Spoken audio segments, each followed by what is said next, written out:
녹화를 시작합니다. 자, 지금 그 총평을 좀 살펴보겠습니다. 총평은 이제 이 빅뱅으로부터 형성된 원소들을 가지고 별이 탄생을 했고, 별이 죽으면서 별 내부 외부에서 만들어진 원소들이 태양계와 원시 지구의 형성의 재료가 됐다. 다시 말하면 생명체와 지구를 구성하는 모든 원소들은 빅뱅으로부터 현재까지 오는 역사의 과정에서 만들어졌다 라고 하는 것이 총평입니다.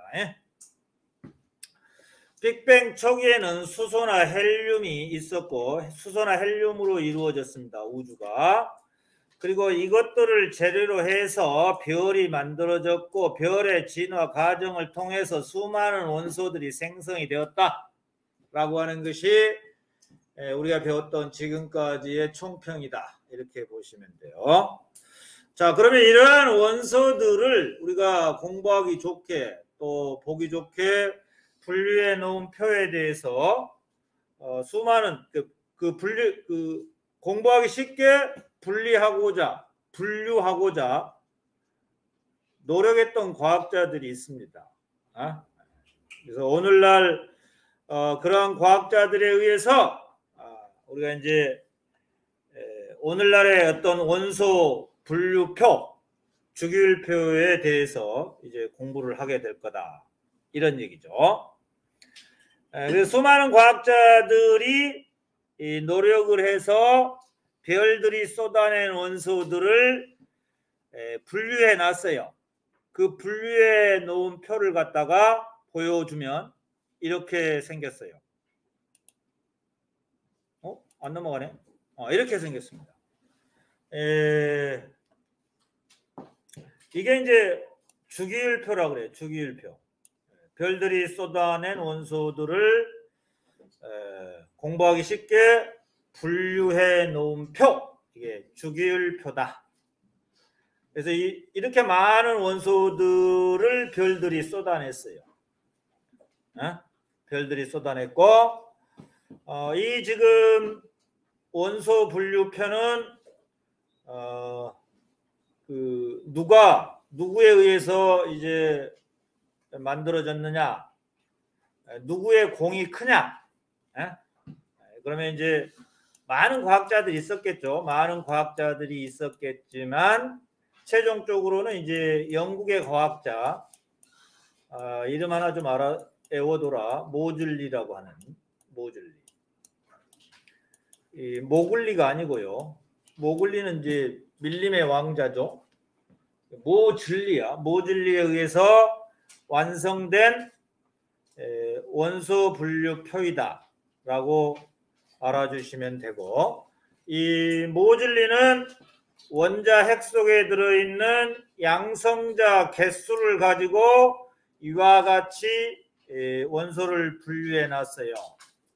그래서 양성자 개수가 1개이면 1번, 양성자 개수가 2개이면 2번, 3개이면 3번, 이렇게 해서 양성자 개수를 기준으로 해서 원소를 분류해 놓았다, 이렇게 보시면 돼요.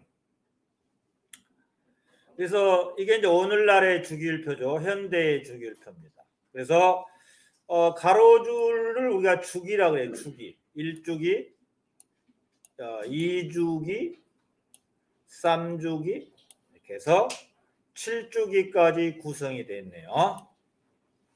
그 밑에 있는 것은 1이 들어가면 되고요. 이쪽으로 이렇게 들어가면 됩니다.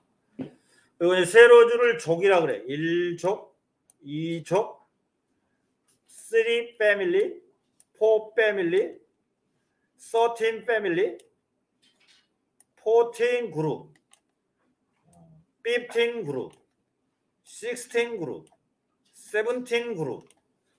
족이라고 그래. 족. 그 다음에 18족 이래요. 여기 아니고 18이 아니고 18이야. 18쪽 이랬습니다. 자, 그래서 이제 조금 이따 또 하고요. 자, 그러면 이제 별들이 쏟아낸 원소들은 물질을 이루고 있다. 물질을 이루는 기본 성분이 되고 있다. 별들이 쏟아낸 원소는 여러 가지 물질들의 기본 성분이 되고 있다. 그래서 물질을 구성하는 기본 성분을 뭐라 그러냐? 원소다. 이래. 원소. 영어로는 엘리먼트. 예? 물질을 구성하는 기본 성분. 저 친구 지금 자고 있는 친구인데 시커먼 옷을 입고 있는 친구예요. 맨날 아우아우만 하고 잠만 퍼자고 있어요. 물질을 구성하는 기본 성분이 원소야. 그래서 이 원소는 어떤 입자의 크기나 질량의 개념 없이, 입자의 크기나 질량, 개수에 상관없이 사용하는 용어입니다. 그래서 예를 들면 물을 구성하는 기본 성분이 뭐냐? 이렇게 물어봐. 그러면 물을 구성하는 기본 성분은 수소와 산소입니다. 이렇게 얘기를 하고, 수소 2개, 산소 1개 이렇게 얘기를 하지 않죠. 그래서 크기나 질량, 크기, 질량, 개수에 상관없이 사용하는 이 용어가 원소라는 거지. 이산화탄소를 구성하는 기본 성분이 뭐냐? 이렇게 물어봐. 그러면 탄소와 산소입니다. 이렇게 답을 하시면 돼요. 요거와 비슷한 용어를 갖는 게 하나가 있어요. 이 원소와 비슷한 그 어떤 개념을 갖는 이 용어는 원자라는 게 있어. 원자. 원자는 이 크기나 질량의 개념을 가지고 사용하는 용어죠. 이 원자는 그래서 이제 물질을 쪼개면 더 이상 쪼갤 수 없는, 화학 반응을 통해서 더 이상 쪼갤 수 없는 가장 작은 입자, 그건 원자지. 크기나 질량의 개념을 가지고 사용하는 용어는 원자. 이렇게 보시면 돼요. 자, 원소라고 하는 용어의 정의 좀 알아두시고, 기본 성분이다. 그래서 이제 어떻게 보면 이 원소도 더 이상 다른 성분으로 분해되지 않는다 라고 하는 원자의 개념도 가지고 있어요. 원소가. 원소는 원자의 개념도 가지고 있으면서 물질을 구성하는 기본 성분이다 라고 알아주시면 되겠고, 그 다음에 이제 피오리오딕 테이블이라고 하는 주기율표가 있어요. 이 주기율표는 우리가 이제 원소들의 성질이 어떤 주기성을 갖도록 배열한 표가 주기율표다. 그럼 원소들의 주기성에는 어떤 것들이 있느냐? 이제 2학년 때 가서 배우게 되는데, 원소들이 갖는 주기성은 뭐 원자 반지름의 크기라든가, 또 이온화 경향이라든가, 전기 음성도라든가, 그 다음에 최외각 전자의 개수라든가, 이런 걸 가지고 원소들의 주기성이다, 이런 표현을 쓰거든요. 그래서 그러한 원소들의 주기성이 나타나도록 그 일정한 기준에 따라 원소를 배열한 표, 이게 주기율표다. 그래서 이러한 주기율표를 만들고자 노력했던 과학자들이 있어요.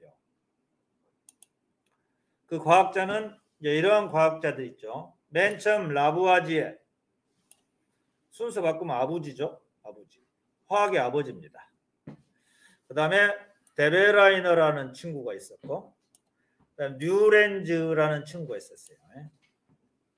이 데베라이너 세쌍 원소설, 뭐 뉴렌즈의 옥타브설 이런 것도 있는데 그냥 여기까지는 무시하시고, 자, 그러면 주기율표다운 주기율표를 만든 최초의 과학자가 누구냐? 멘델레이프라는 친구죠.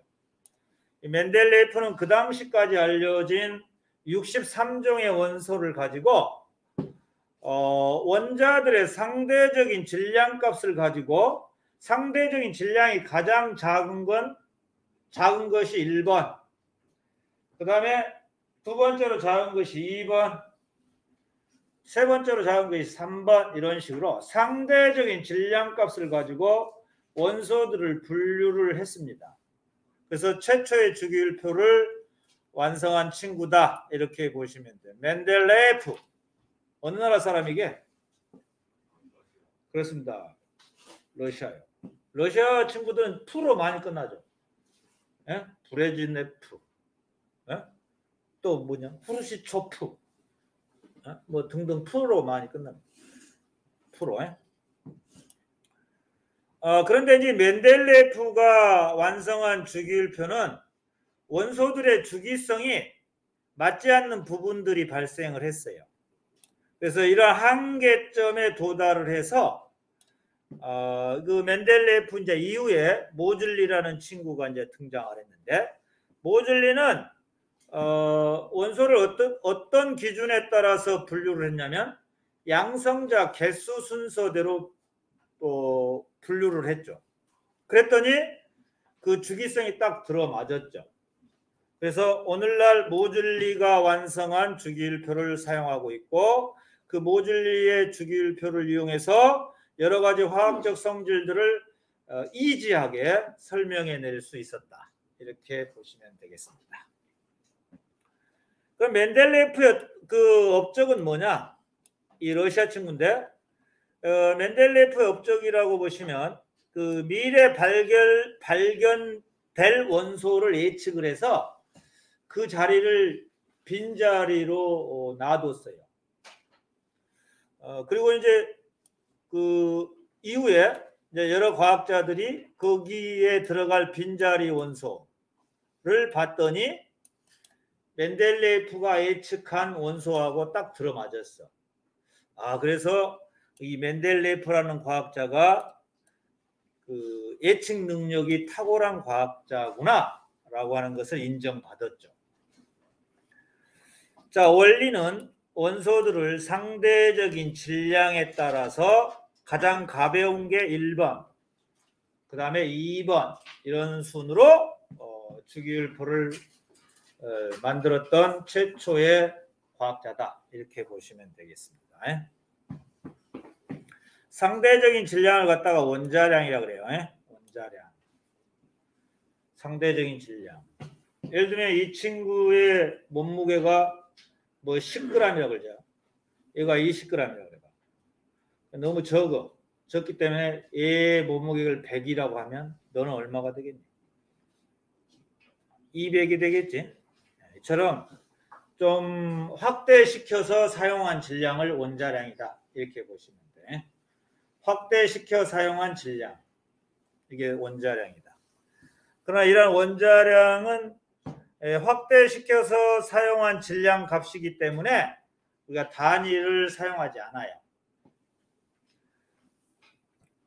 자, 이렇다는 거 알아두시고, 그 다음에 이제 현대의 주기율표가 있죠. 1번부터 20번까지는 꼭 가로로 세로로 알아두시고 원소명과 원소 기호도 꼭 기억을 하고 있으셔야 돼요. 자, 현대 모던 모즐리라고 하는 영국의 과학자 양성자 개수 순서대로 우리가 배열했더니 원소의 주기성이 딱 들어맞았어. 그래서 오늘날 모즐리의 주기율표를 사용하고 있다 라고 알아두시면 되겠습니다. 양성자 개수는 바로 원자 번호를 나타낸다 라고 하는 거 알아두셔야 되겠습니다. 양성자 개수가 1개인 거는 수소, 양성자 개수가 2개이면 헬륨, 3개면 리튬, 베릴륨, 붕소, 탄소, 질소, 산소, 플루르, 네온, 나트륨, 마그네슘, 알루미늄, 규소, 인, 황, 염소, 아르곤, 칼륨, 칼슘 이런 식으로 원소명과 원소 기호를 알아주시고, 자, 좀 여유 있는 친구들 요 표 좀 한번 그려서 4주기까지만 그려. 4주기까지만 그려서 요 빈칸에 원소 기호들을 한번 집어넣어 봤으면 좋겠습니다. 몇 주기까지만 그려보라고? 자, 그 다음에 여기 보죠. 여기 보시면 여기 노란색은 금속들입니다. 그 다음에 여기 초록색은 비금속들이고요. 여기 파랑색은 반도체의 구성 원소가 되는 준금속이라고 해요. 준금속. 예? 여기 교과서에도 나와 있기 때문에 모듈리가 완성한 오늘날의 주기율표 4주기까지 한번 그려보시고 노란색은 뭐라고? 금속. 초록색은 뭐라고? 비금속. 그 다음에 파랑색은 뭐라고? 준금속. 준금속은 주로 어디에 사용되고 있다고? 반도체 소자에 사용되고 있다라고 하는 거 알아두시면 되겠습니다.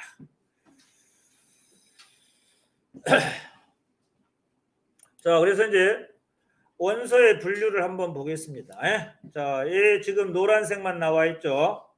노란색만 나와 있는 건 금속입니다. 금속의 특징을 좀 잘 알아두셔야 되는데, 금속은 자유전자를 가지고 있다 그래요. 자유전자를 가지고 있기 때문에 열과 그 전기, 전류를 잘 흐르게 할 수 있는 성질이 있대요.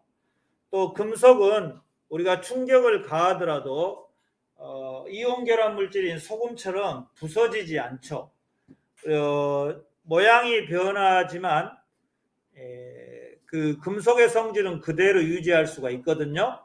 그 이유는 금속은 말이야, 이 자유전자와 핵과의 인력이 모양이 변하더라도 그대로 유지될 수가 있어요. 핵은 플러스 전하를 띠고 있고요. 전자들은 마이너스 전하를 띠고 있기 때문에 핵과 전자는 정기적인 인력이 작용한다는 거 꼭 기억을 해 주시면 좋겠네. 자, 핵과 전자는 정기적인 인력이 작용한다. 이유는 핵은 플러스 전하를 가지고 있고, 핵은 왜 플러스 전하를 가지고 있냐? 핵 속에는 양성자가 들어있어요. 이 양성자는 플러스 전기를 띠고 있어요. 그 다음에 원자핵 주위에 돌고 있는 전자는 마이너스 전하를 띠고 있기 때문에 핵과 전자는 전기력이 작용한다. 전기력. 일명 쿨롱의 힘이 작용한다. 이렇게 보시면 돼요. 쿨롱 포스. 여기다 적어줄게요. 핵. 핵은 양성자를 가지고 있죠. 핵 주위에 전자가 돌고 있대요. 핵은 플러스 전하를 띠고 있고 전자는 마이너스 전하를 띠고 있어요. 여기에 우리가 전기력이 작용하죠. 전기력. 그래서 금속은 모양이 변하더라도 그리고 이제 핵 주변을 전자들이 돌고 있는데, 선생님이 이제 요 핵에 가까운 전자가 있을 것이고 핵에서 좀 더 멀리 떨어져 있는 전자가 있을 것이고 이렇게 되거든요. 그래서 이제 핵에서 가장 가까운 그 궤도를 돌고 있는 전자, 이걸 이제 K전자 껍질에서 돌고 있는 전자라고 하고, 두 번째로 떨어져 있는 껍질에서, 물론 꼭 이렇게 돌지는 않아요. 우리가 이제 화학적인 성질을 우리가 쉽게 설명하기 위해서 이런 껍질 이론을 우리가 등장시킨 거죠. L전자 껍질에서 돌고 있는 전자가 있을 것이고, 그 다음에 가장 M전자 껍질에서 돌고 있는 그 전자가 있을 것이고 이래요. 그러면 지금 이 경우는 요 M전자 껍질에서 돌고 있는 요 전자가 최각전자죠. 이거 지금 요 방송 이렇게 하면 요것이 문제더라고요. 이따 튀어나오니까요. 그럼 요 가장 멀리 떨어져 있는 전자를 최각전자라고 그래. 최각전자라고 하고 또 원자가 전자라고도 해요. 그래서 요 원자가 전자 이퀄 최각전자가 핵에서부터 멀리 떨어져 있어서 쉽게 떨어져 나와요. 이지하게 떨어져 나옵니다. 그림 한번 잘 그려보시고, 이지하게 떨어져 나오면서 자유전자가 될 수 있어. 자유전자. 프리 일렉트론, 예? 자유롭게 지금 자고 있는 친구들이 있어요. 저 자유전자가 될 수가 있는데, 이 자유전자하고 핵과의 인력이 계속해서 유지돼. 이 자유롭게 돌아다니면서 핵과의 인력을 유지시켜 주기 때문에 모양이 변하더라도 금속의 성질을 그대로 가질 수가 있지. 그리고 이 자유전자가 또 전하를 운반해 주고 그리고 열을 전달해 줄 수 있어. 그래서 열을 잘 전달하고 전기가 잘 통하고 또 특유의 강택이 있고 힘을 가하더라도 그 금속의 성질을 그대로 유지하면서 철사처럼 가늘게 뽑아낼 수도 있고 또 얇게 펼칠 수도 있어. 연성, 전성이 우수하다 이런 표현을 쓰지. 전성이는 4반 담임 선생님이야.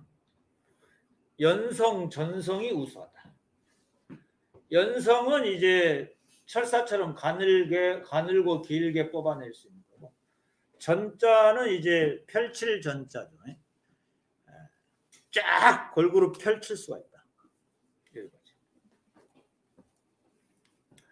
자, 우리가 이제 또 하나 알아둘 것은 이 금속은 이렇게 요 주기율표 보면 이렇게 알려져 있어. 왼쪽 아래로 갈수록 금속성이 커지고 있다 라고 하는 것을 알아주시면 되겠습니다.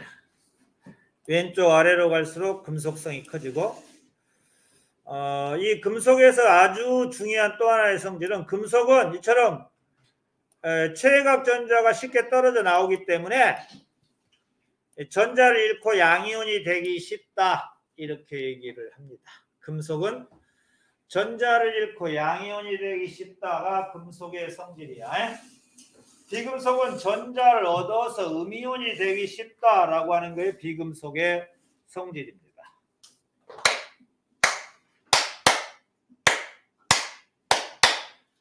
일라, 웨이크업. 밥 먹고 자. 밥 먹으려면 아직 좀 멀었지만서도.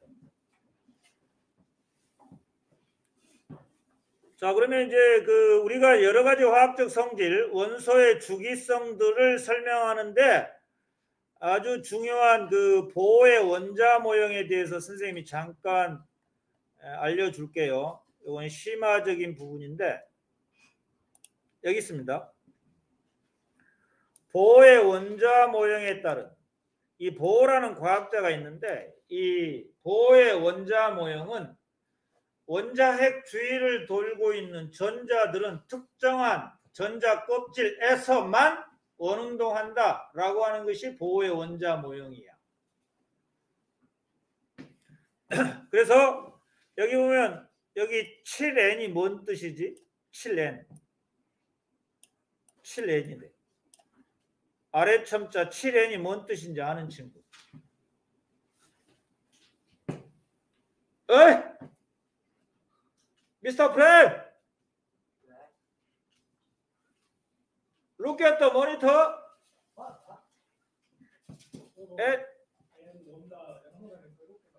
그렇습니다. 핵 속의 양성자가 7개다 이런 뜻입니다. 그리고 여기 7이라고 하는 것은 중성 원자이기 때문에 핵 주위에 전자도 몇 개 있어? 7개 있다 이런 뜻이야. 자, 여기 8, 핵 속의 양성자도 8개, 핵 주위의 전자도 8개 이런 뜻입니다. 그러면 여기 10번인 원자번호 10번인 요거 뭐냐 얘들아?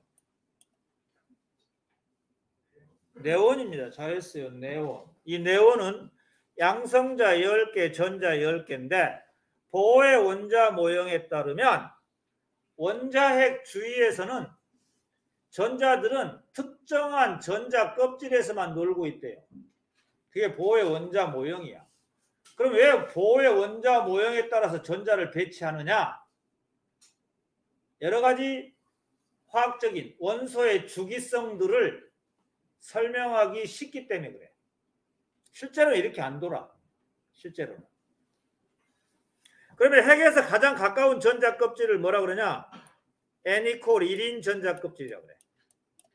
요건 N=2인 전자 껍질이라고 그래. N=1을 우리가 다른 말로 K, L, M, N 이런 식이죠. 그러면 얘네들은 전부 이주기 원소거든요. 이주기 원소들은 전자 껍질이 몇 개 있냐? 몇 개 있어 친구들아? 하나, 둘, 하나, 둘, 하나, 둘. 그래서 이주기 원소들은 전자 껍질이 모두 2개다라고 알아주시면 돼요. 자, 그러면 지금 보시면 얘네들 잘 봐라.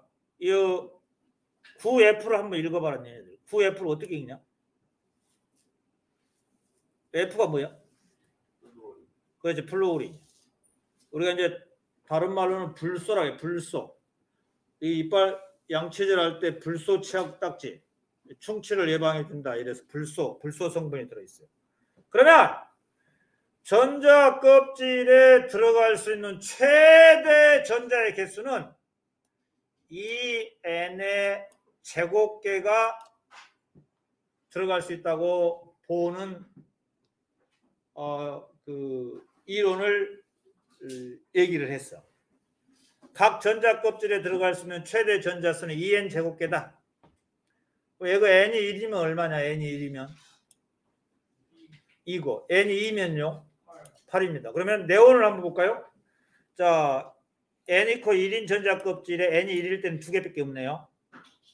그다음 네온의 경우는 최대 하나, 둘, 셋, 넷, 다섯, 여섯, 일곱, 여덟 이렇게 됐네요. 그죠? 그러면 여기 보시면 네온은 이 최외곽 전자가 몇 개냐? 8개라고 해요. 총 전자 10개 중에서 최외곽 전자가 8개네. 이 정도 알아주시면 되고. 자, 9번 볼래요? 9번은 총 전자 9개 중에서 최외곽 전자가 몇 개지? 7개네요. 17쪽이거든. 그럼 10을 빼면 17쪽의 원소들은 10을 빼면 최외곽 전자가 7개라는 걸 알 수 있어. 자, 산소는 총 전자가 8개인데 최외곽 전자 몇 개지? 하나, 둘, 셋, 넷, 다섯, 6개죠? 16쪽인 산소는 총 전자가 8개인데 최외곽 전자는 16에서 10을 뺀 6개구나 라고 하는 걸 알아주시면 돼.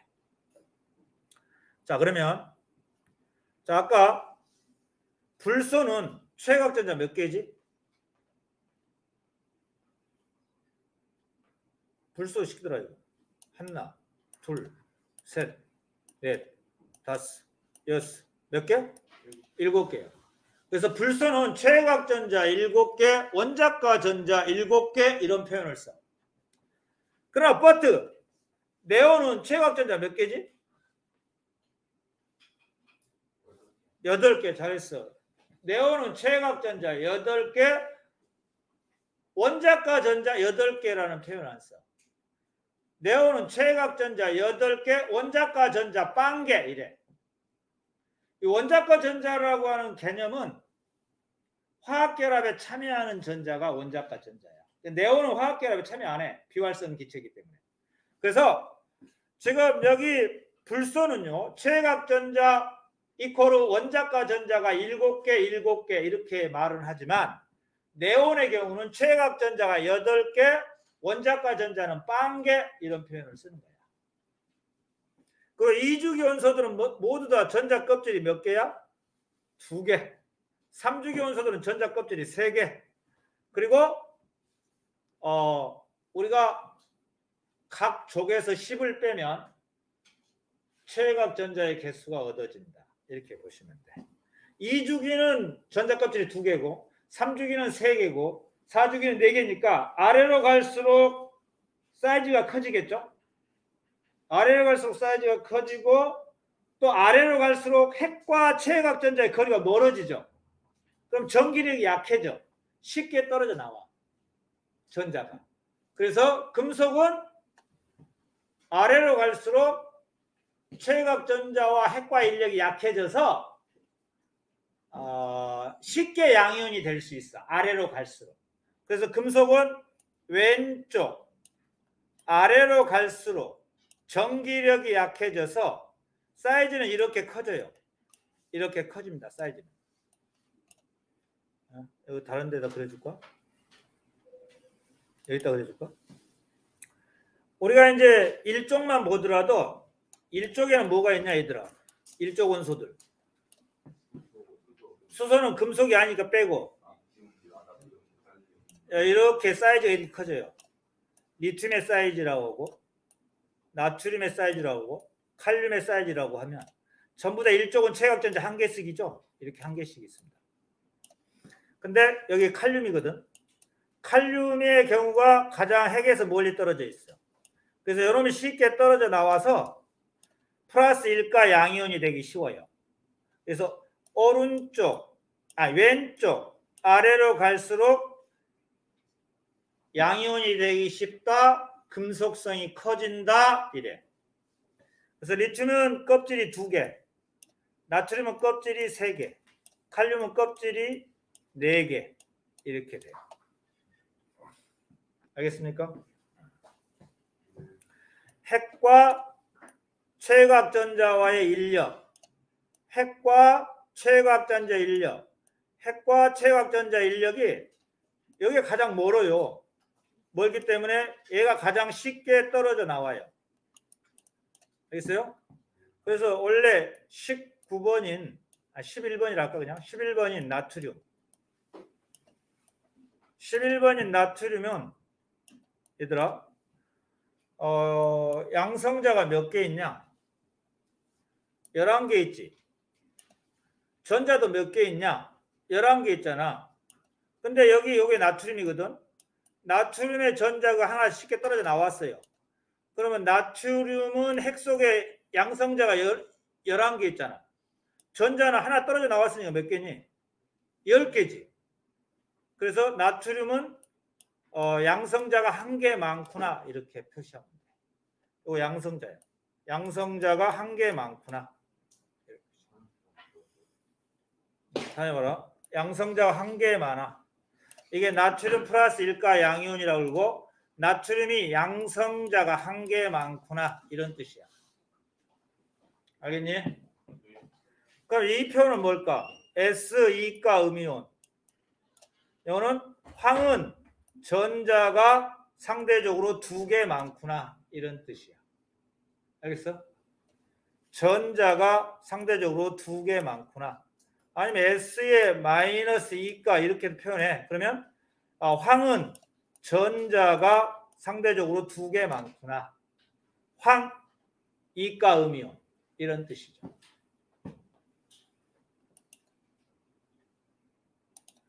한번 또 해볼까? 그러면 얘들아 알루미늄에 3 플러스 또는 플러스 3이랄까? 플러스 3 또는 뭐 이렇게도 어떤 책은 뭐 이렇게 써요.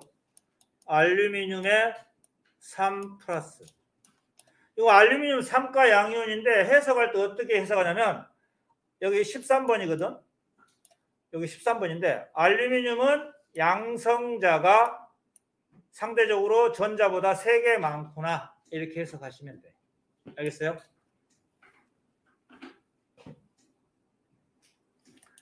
자, 이 보호의 원자 모형 인터넷을 찾아서 좀 더 공부 좀 해주시기 바랍니다. 보호의 원자 모형이 뭔가 요거에 대해서 공부해 주시면 좋겠습니다. 자, 그다음에 이제 금속 했죠. 자, 비금속을 찾아보겠습니다. 비금속은 주기율표상에서 어디에 위치하고 있냐? 오른쪽 위에 위치하고 있다 이렇게 얘기하면 돼요. 오른쪽. 우리가 아까 얘네들이 뭐였죠? 녹색 비금속입니다. 수소를 포함해서. 이렇게 우리가 공부하기 쉽게 우리가 정리해 놓은 표를 지금 살펴보고 있어요. 위치가 중요하다고 했고요. 비금속은 물론 전자와 양성자 개수가 중성인 경우는 똑같아. 그런데 자유전자가 될 수 있는 조건이 안 돼. 그러니까 최외각 전자가 안 떨어져 나와. 비금속은. 그래서 열도 잘 전달하지 않고요. 전기도 잘 안 통해요. 또 상온에서 대부분 기체나 고체인데 단 이제 Br이 브롬이라고 하는데요. 이 브롬이 브롬의 성질을 가지려면 브롬 두 개가 공유결합을 해야 돼요. 공유결합.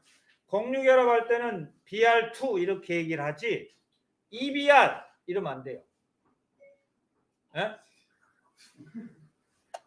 우리가 이제 산소도 산소 원자와 산소 원자가 공유결합을 할 때 O2라고 얘기하는 거지 EO 이렇게 안 해. 이 O2는 산소의 성질을 갖는 최소의 물질이고 이온은 그냥 산소 원자 두 개야. 오존은 산소 원자 세 개가 전자를 공유해서 공유결합을 하는 거야. 그랬을 때 O3라고 하는 거지 3O 이러면 안 돼. 3호는 그냥 산소 원자 3개를 의미해요.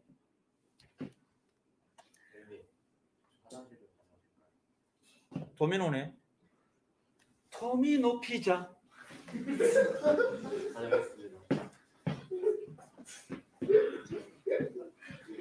안윤찬? 네. 재밌냐?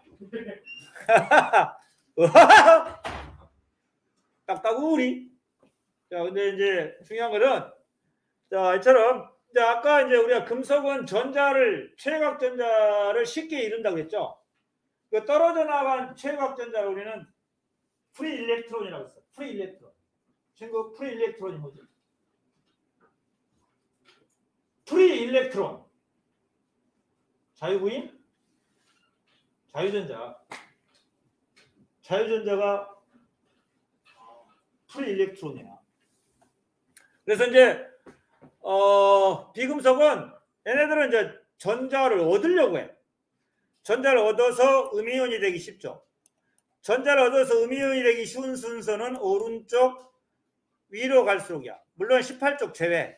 18쪽은 반응을 안 해. 전자를 잃으려고도 하지 않고 얻으려고도 하지 않아. 18쪽은 제외시키고 17쪽까지 오른쪽 위로 갈수록 18쪽 제외. 이유는 18쪽은